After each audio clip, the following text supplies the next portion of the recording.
lives on from the Chippewa down to the big lake they call Gitchigumi. The lake is said never gives up her dead till the skies in November turn gloomy. With a load of iron ore, 26,000 pounds more than the Edmund's Fitzgerald weighed empty. That good ship and crew was a bone to be chewed when the gales of November came early.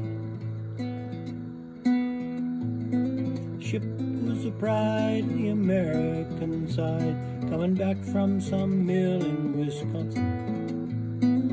Big freighters go, it was bigger than most, with a crew and good captain well seasoned, concluding some terms with a couple of steel firms, and they left fully loaded for Cleveland.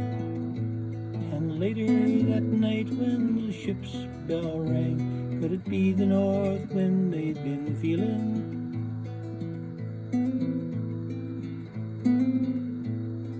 The wind in the wires made a tattletale sound, and a wave broke over the railing. And every man knew, as the captain did too, 'twas the witch of November came stealing.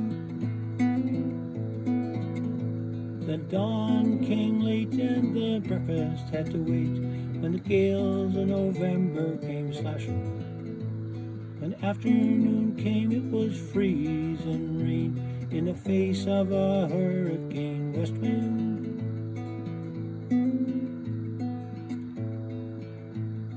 Supper time came, the old cook came on deck, saying, "Fellas, it's too rough to feed ya."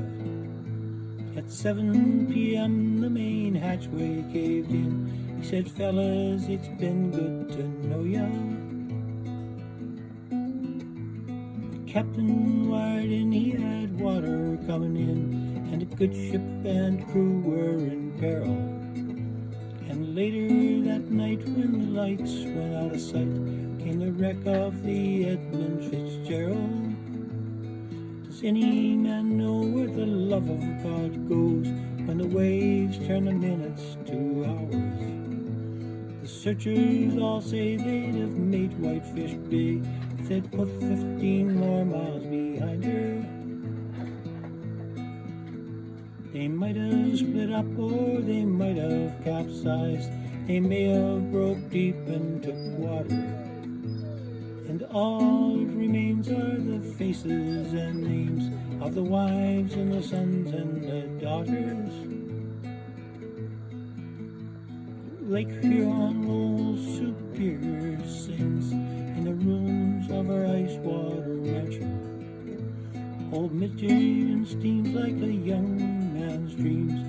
Islands and bays are for sportsmen. And further below in Ontario takes in what Lake Erie can send her.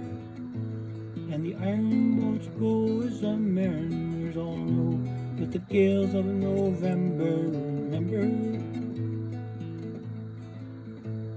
In a musty old hall in Detroit they prayed, in the Maritime Sailors' Cathedral. Church bell chimed till it rang 29 times for each man on the Edmund Fitzgerald. The legend lives on from the Chippewa down to the big lake they call Gitchigumi. Superior, they said, never gives up her dead when the gales of November turn early. When the gales of November turn early.